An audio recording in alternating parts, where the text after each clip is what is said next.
What's up, YouTube? What's up, Retail Royale players? My name's T Brown's Goat, and today I'm going to be blessing you with the top 5 things I think that can improve your gameplay very quickly. Must add that on Retail Royale. So to get right into it, as you all know, I'm pretty high ranked up globally on the leaderboards here, so I would like to argue that I know what I'm talking about. I've also played other Battle Royales, starting with Fortnite, as everyone else. Actually, ended up playing Apex is the peak of my Battle Royale career, you could say. I ended up becoming Masters for 2 seasons, which Masters is pretty freaking hard to do. I've also been very consistently Diamond. Diamond's very easy to get to on Apex for me, which some would argue would say Apex is probably the hardest Battle Royale to master, besides Fortnite, considering all those 12-year-olds cracked on Adderall and unsupervised parental control. So I just want y'all to have fun, watch some of the gameplay here. I'll sort of try to break it down for you to show you things that I do to at least get myself going, get a head start, get the ball rolling for me and myself to win the game here. Let's see what we're gonna do. I'm gonna drop us.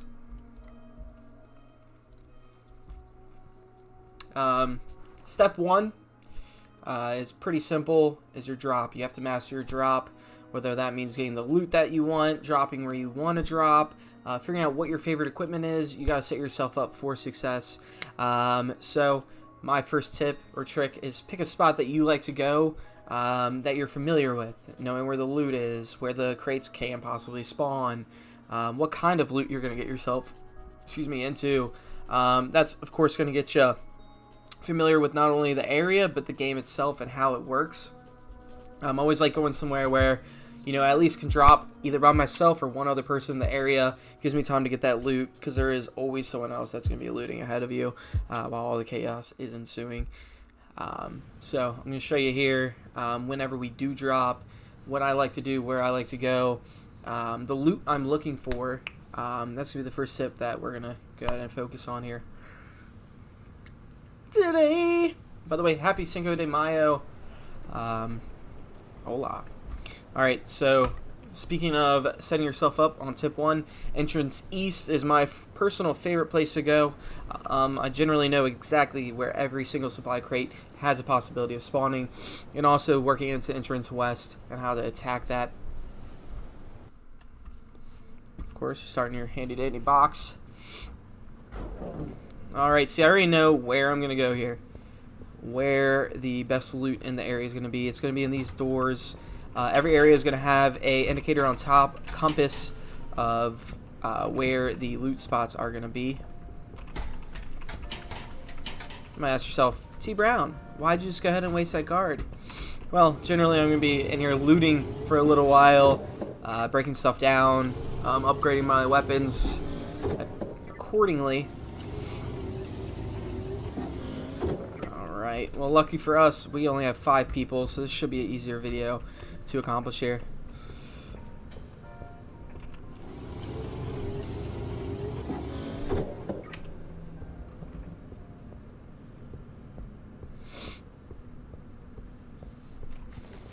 Alright, tip number 2 that I'm gonna like to show you guys here, showcase, is these metal and binder bins, or the trash piles.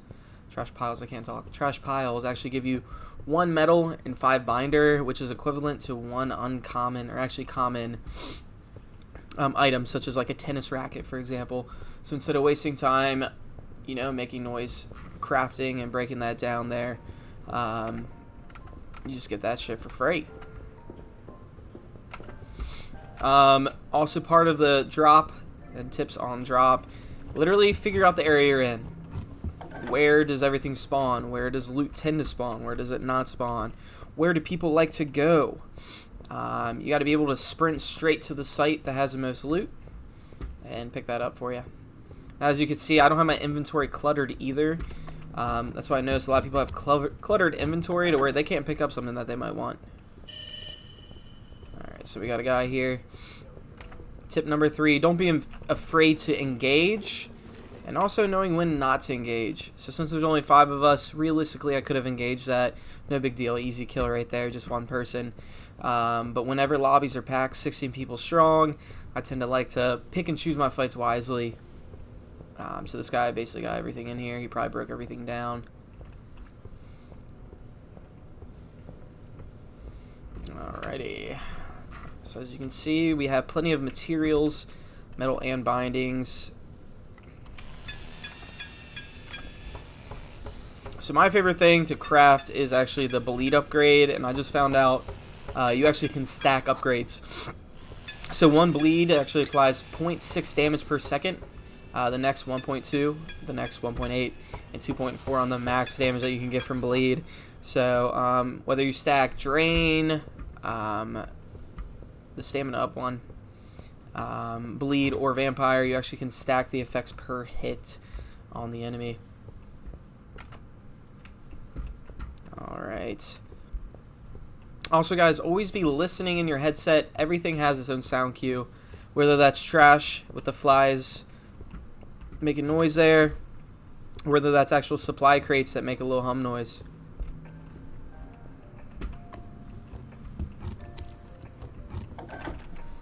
Alright, another tip that not a lot of people think, people literally leave these supply crates locked. It's actually fairly cheap. It's only 3 metal and 15 binding, which is 1 blue item to break down if you got lucky with your loot. Or if you just loot 3 trash piles, you actually can create a lockpick and gives you that item.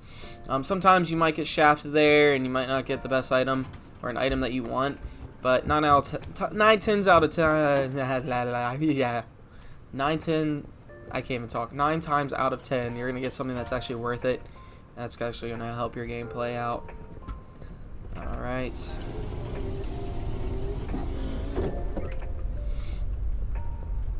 Alright, now it's mid-game here, guys. What do we do? So luckily we got Pool Blast. We're healthy. We're looking good. Don't be afraid to come in here and pick up blueprints that might help you later in the game if you have too many materials that you don't even know what to do with. Alright, so sound cue. I hear there's trash pile, excuse me. I'm gonna go ahead and get that. But yeah, let's get back to it. Mid-game, what do? We gotta set ourselves up for success. You want to have the best gear possible. If you don't find the security vest off-rip, don't worry about it. You actually can go ahead and craft an armor, which actually, I believe, is 70% damage reduction or 60% damage reduction. Actually helps you survive the fight. Make sure that you're obviously healthy, 100% healed, before you get into your next engagement. Make sure you have some materials. I like to get some wood mid-game. Helps me build that armor that we're going to see here soon. I'm going to get this craft. Another little tip that I like to add is, of course, most of this game will be coming down to hand-to-hand combat. It has its own finesse there in itself. But having a ranged weapon, whether that's pencils to a short bow, actually makes a huge difference, considering there's explosive barrels everywhere, and it could be just enough damage to finish the man off. But alright, mid-game, we're going to see a fight here. They're running. We got to take advantage of this here.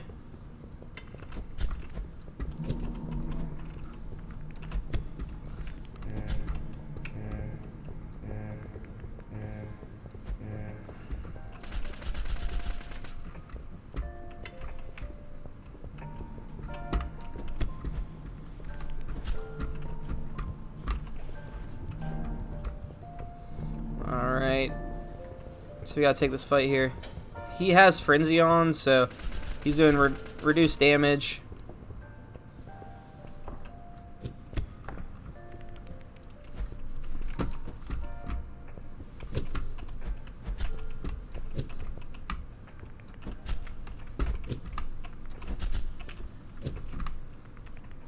That's GG right there, baby.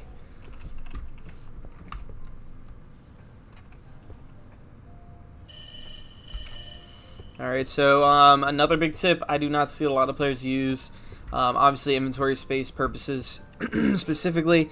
Tracking, the tracker, the phone can be one of the best items in the game for just making sure that you're clear in the area and you're safe to go ahead and do whatever you need to do.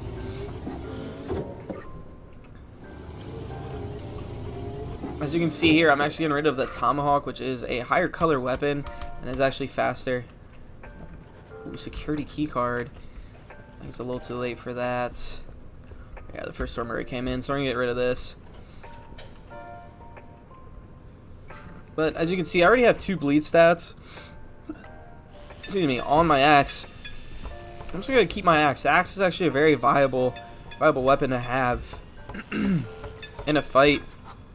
Blue tier weapons are actually generally just some of the better weapons that you can get, of course, besides the gold variety.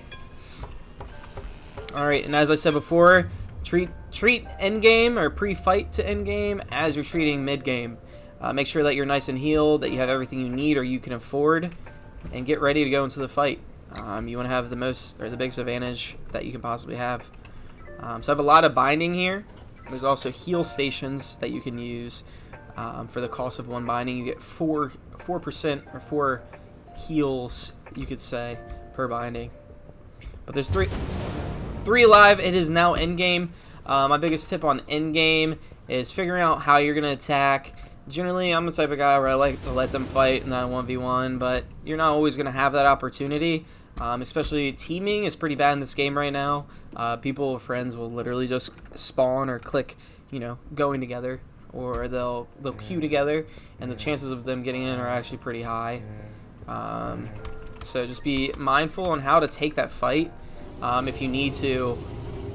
Of course, third party is going to get you the best chance or option to get that win. It's going to be an easy win, of course. But a secret tip that no one's going to tell you: EMP devices are probably one of the most OP items right now in the game. They can set you up for an easy kill and success in game, especially campers in general. Alright, so we have our EMP device. We have our armor. It's maxed out to what it can be. And we also have full health. So we're going to go ahead and take this fight here. He's going to think that he's going to get me with that. Thing is, I'm going to get him off of his positioning by throwing an EMP device. It's going to force him this way. Throw my second one. It's going to really make him commit to this area here. So now he's out of it. We know that he's weak right now. We know that he's weak.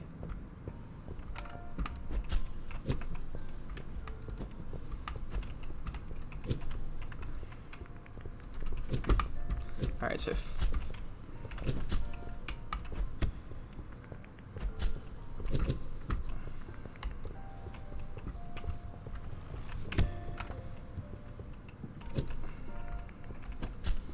alright, so he has 2 ticks per second. He's pretty much dead.